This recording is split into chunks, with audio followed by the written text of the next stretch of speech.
శ్రీమాత్రే నమః.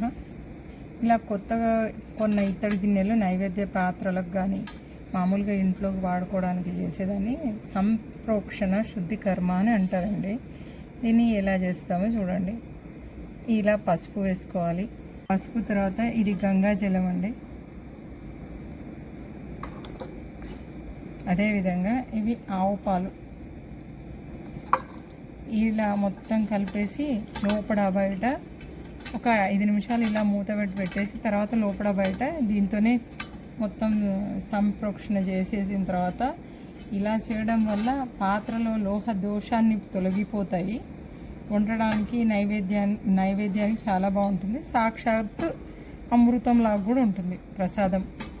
ఇది మీరు కూడా ట్రై చేయండి.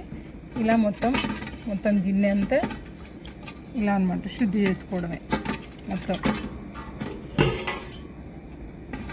ఇదిగోండి దీన్ని మూత, ఇది ఇత్తడి గిన్నె కదా, మూత ఇలా మొత్తం చేసుకొని బయట కడుక్కొని పెట్టేసుకోవడమే.